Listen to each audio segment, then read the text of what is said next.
My ex said let us be friends, then called me at 2 a.m. begging for rescue. So I told her I was coming and went back to sleep when my ex-girlfriend dumped me 3 weeks ago. Her final words were, "But we can still be good friends, right? I don't want to lose you completely." So when she called me sobbing at 2 a.m. stranded on a highway, I told her I am on my way and then turned off my phone and went back to sleep. I am Mason, 28, been working as an electrician for the past 6 years. My ex-girlfriend Haley, 25, managed a retail store downtown. We dated for about 8 months before she decided she needed to figure herself out and dumped me 3 weeks ago. The breakup itself wasn't that surprising.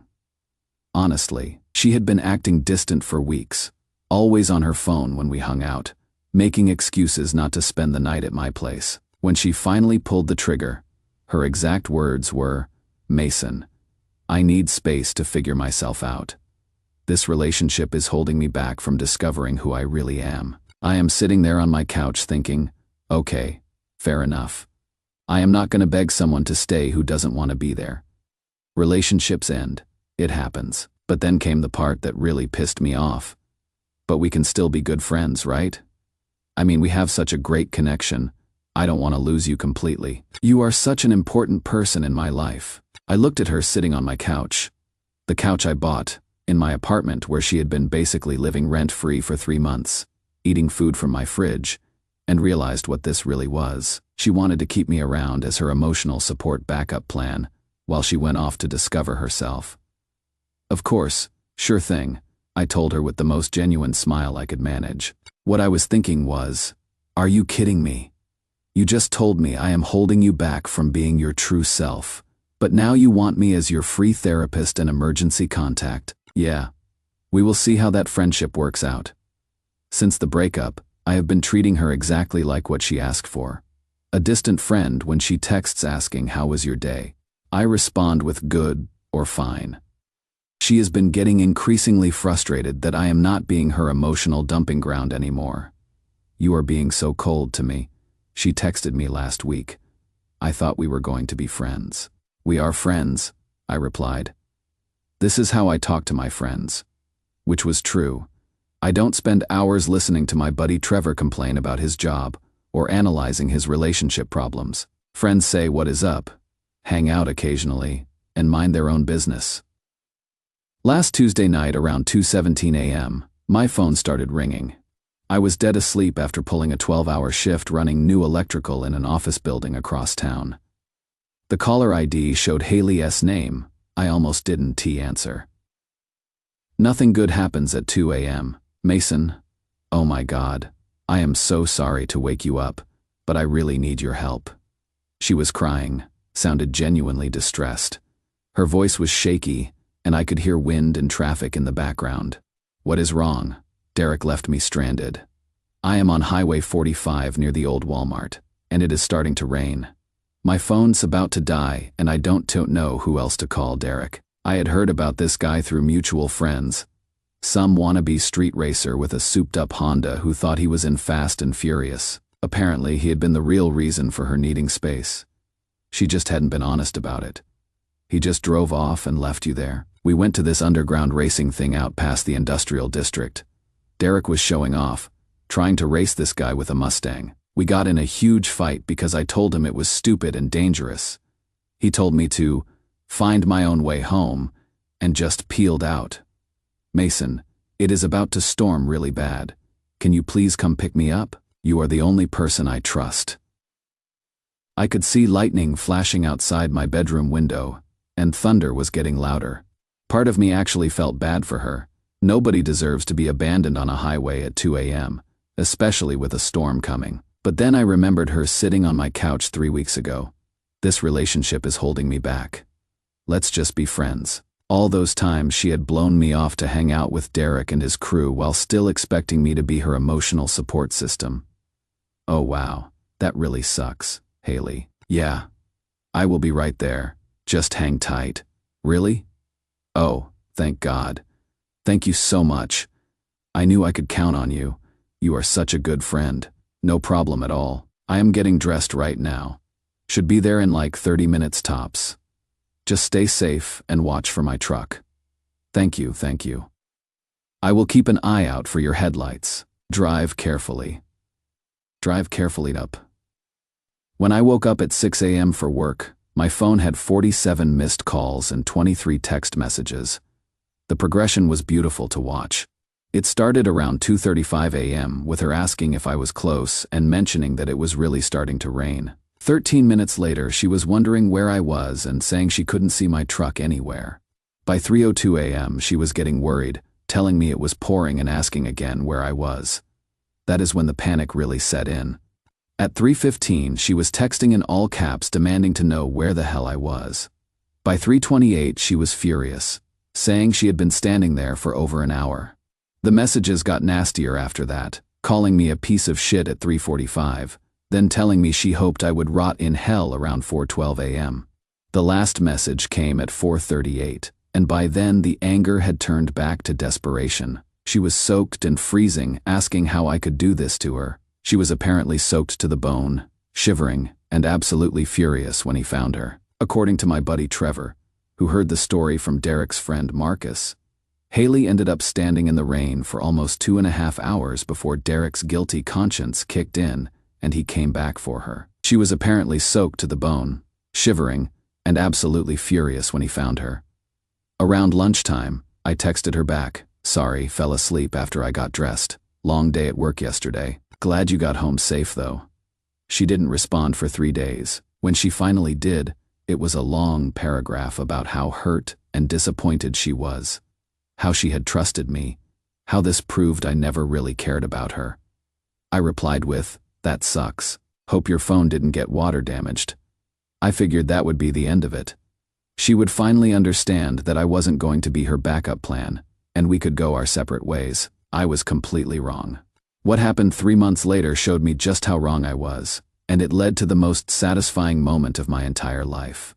Update 1, sorry for the late update guys. Had to help my buddy Trevor move apartments this weekend, and his new place doesn't have Wi-Fi set up yet. So for about 3 months after the highway incident, Haley went mostly silent. A few passive-aggressive social media posts that were obviously about me, but no direct contact. I actually thought she would finally gotten the message. Then my cousin Jake got engaged to his longtime girlfriend Emily. Jake's a police officer, been on the force for about 5 years. Really solid dude. We grew up together and stayed close even after high school. Their wedding was planned for this past October, big outdoor ceremony at this fancy venue outside town. I was excited to go. Jake and I are pretty close, and I hadn't been to a good party in months. Plus, open bar and my whole extended family would be there. Here is where it gets complicated. Emily works in HR at the same company where Haley's sister Rachel works in accounting. Small town, everyone knows everyone. So when Emily was putting together the guest list, she included some of her work friends, including Rachel, and Rachel asked if she could bring her sister as her +1. I had no idea Haley would be there until I saw her across the reception area during cocktail hour. The wedding itself was beautiful. Emily looked amazing in her dress. Jake was practically crying during the vows.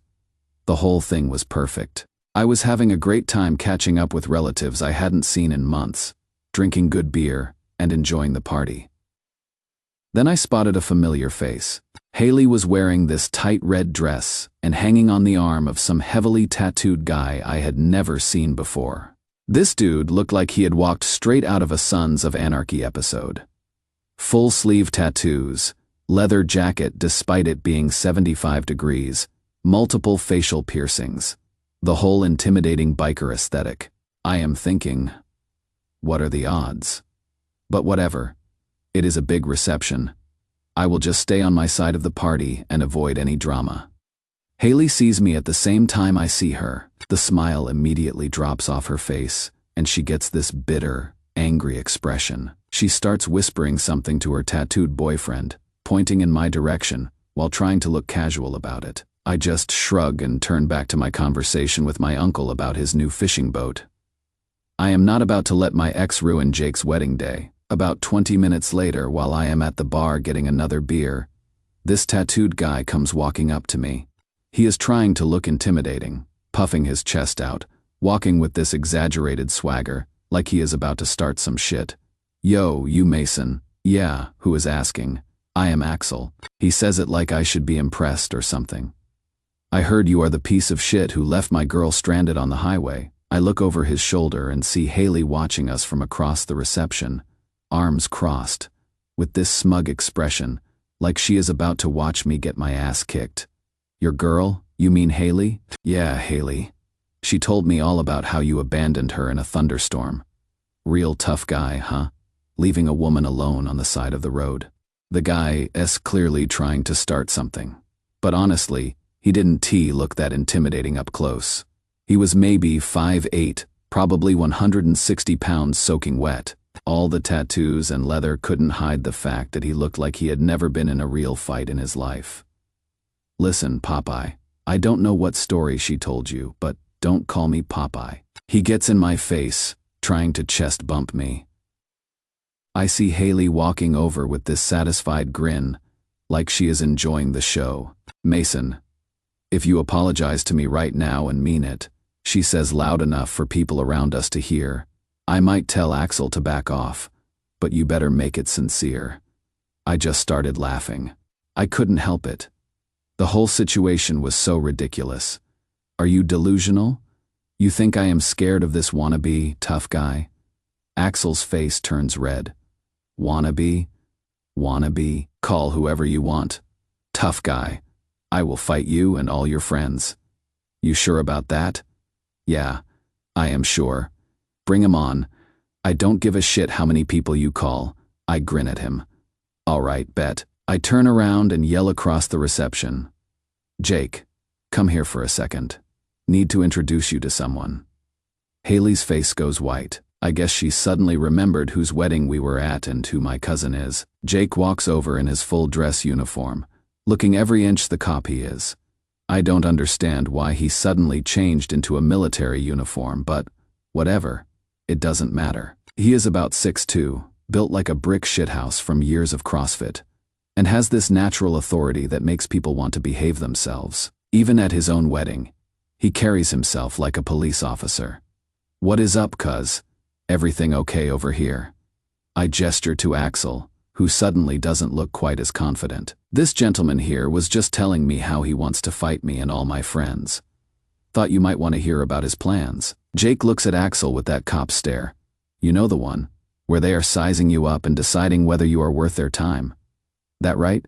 You threatening my cousin at my wedding reception? Axel tries to backpedal, but his voice cracks a little.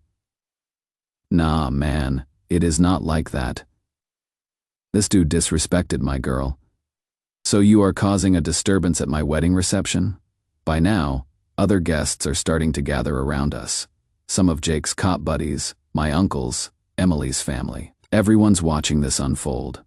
Sir, I am going to need you to calm down, Jake says in his official police voice. This is a private event, and you are making threats toward other guests. I wasn't threatening nobody. I was just talking. But 3 other wedding guests had heard the whole thing, including my Uncle Mike, who is a union foreman and doesn't miss anything. And they were happy to tell Jake exactly what Axel had said about fighting me and all my friends. Madam. Jake turns to Haley. Is this your guest? He is my boyfriend, she says. But you can tell she is starting to realize this isn't going how she planned. Well, your boyfriend just made threats of violence at my wedding. That is a problem. Long story short, both Axel and Haley got escorted off the property. Jake didn't arrest them himself. That would have been a conflict of interest. But he called in 2 of his colleagues who were working security for the venue. As they are walking Axel toward the police car in handcuffs, I couldn't resist. Damn, your mouth really is bigger than your balls, huh? The wedding guests actually started applauding as they drove away. My Aunt Susan came up to me afterwards, laughing. Mason, only you could get someone arrested at a wedding just by introducing them to the groom. But that wasn't the end of it, not even close. What Haley did after getting arrested at my cousin's wedding made me realize I had been dealing with someone who was genuinely unhinged all along. Update 2: been pulling 14-hour days this week installing electrical for a new apartment complex. Finally got time to update you guys. The responses to my last post have been insane. So after the wedding arrest, I figured Haley would finally leave me alone. Getting arrested at a fancy wedding reception is pretty humiliating, especially when it is because your boyfriend tried to start a fight and got shut down immediately. I was completely wrong about that.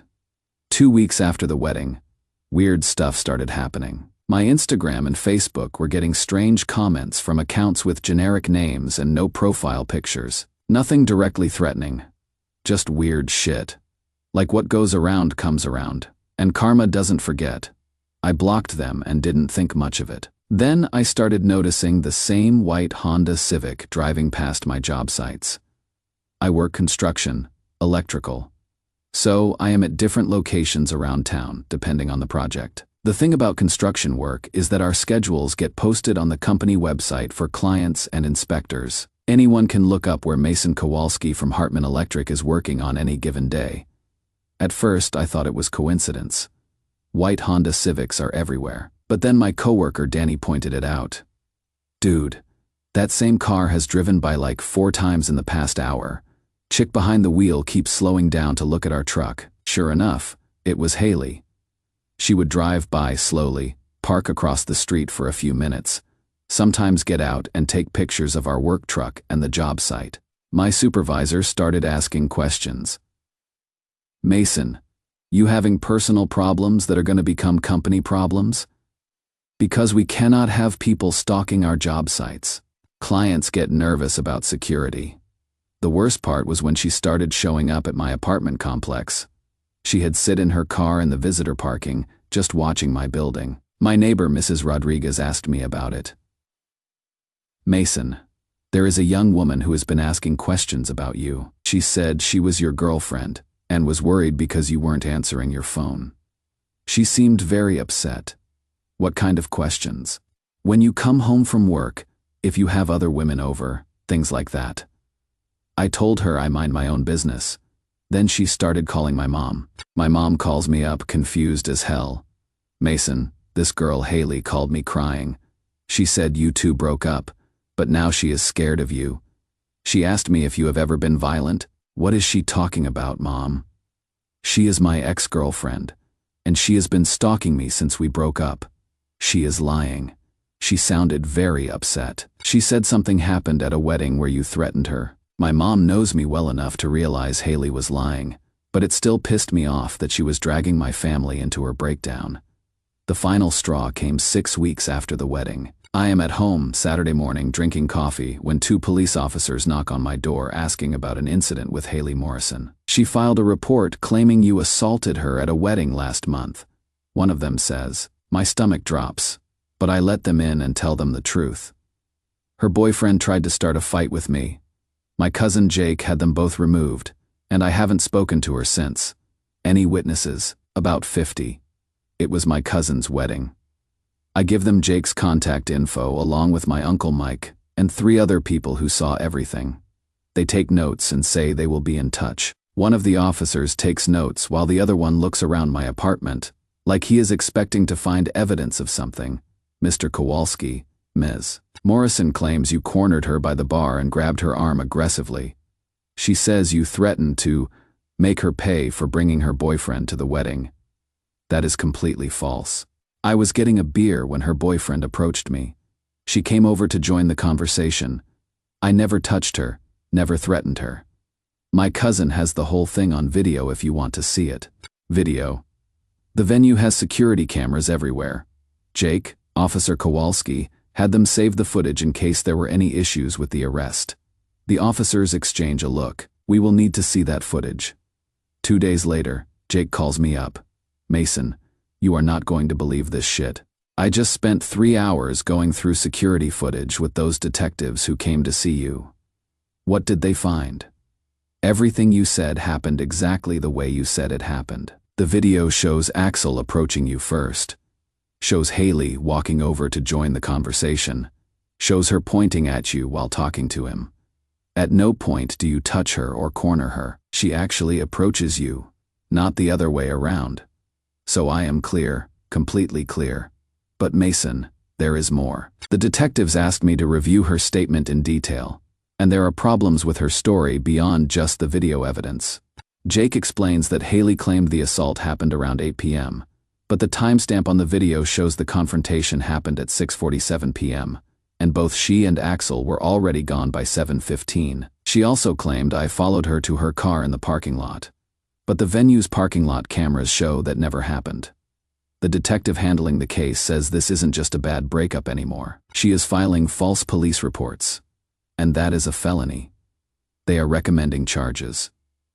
Sheely was arrested at her retail job on charge. According to Jake, she lost her job immediately. Apparently having the police show up at your workplace to arrest you doesn't look good to corporate management. But here is the best part. Axel, the tattooed boyfriend, who was going to fight me and all my friends, dumped her the day after she got arrested. Turns out even wannabe tough guys have standards about dating someone who files false police reports. The court date was set for 3 months later, but I had a feeling this story was far from over. And I was right, because what happened next made everything else look like child's play. Final update work finally slowed down enough to give you guys the final update on this insane situation. The court hearing was 6 months ago now. Haley showed up with a public defender and pled guilty to filing a false police report in exchange for the prosecutor dropping additional charges they could have filed for harassment and stalking. She got 8 months probation, 120 hours of community service, and had to pay a $2,500 fine plus court costs.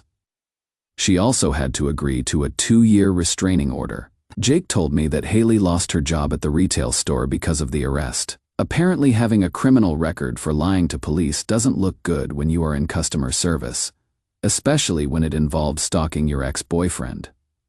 Who knew? She also had to move back in with her parents, since she couldn't afford rent without her job. Her whole life basically imploded over this petty revenge bullshit against me for not being her emotional support backup plan.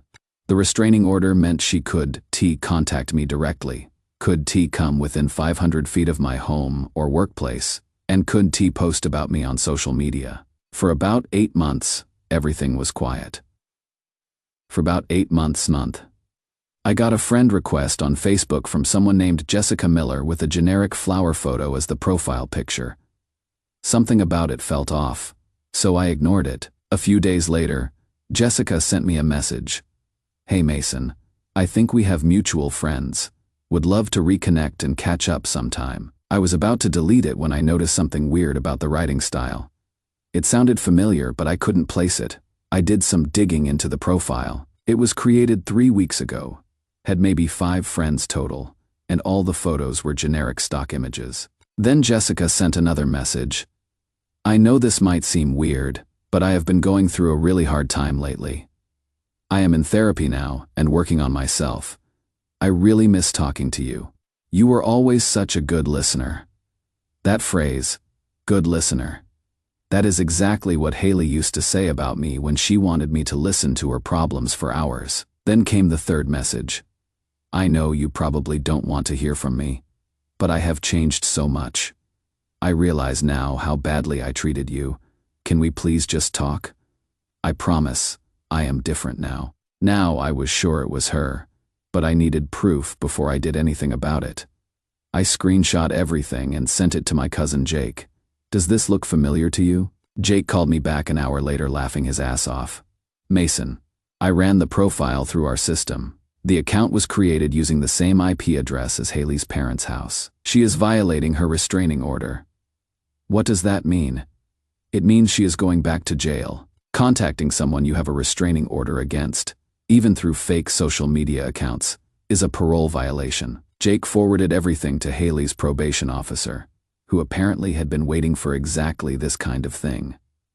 They arrested her the next day. When they searched her room at her parents' house for evidence, they found printed screenshots of all my social media posts for the past 1.5 years. Photos from my work sites, pictures I had posted of hanging out with friends, everything. She had been obsessively following my life, even while supposedly moving on and getting therapy. They also found a notebook where she had been tracking my work schedule by checking the company website daily. She had notes about what time I arrived at job sites, what days I worked late, which locations I had been at. It was like something out of a stalker movie. Showed me photos of what they had found. "Mason, This woman has been planning something. This isn't just missing you or whatever. This is obsessive behavior.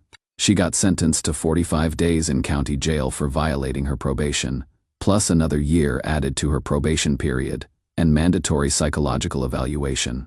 It has been 2 months since she got out of jail. Haven't heard a peep from her or any mysterious new social media accounts. Maybe 45 days behind bars and court-ordered therapy finally convinced her to leave me alone. The whole situation taught me something important. When someone shows you who they really are, believe them the first time. Haley showed me she was selfish and manipulative during the breakup when she wanted to keep me around as her emotional support system while she went off with another guy. I should have cut contact completely, instead of playing along with her friend's bullshit. She wanted to use me as her emergency backup plan while she was out having fun with Derek. And I gave her exactly what she deserved. A long, cold wait in the rain with nobody coming to save her. The rest was just karma working itself out.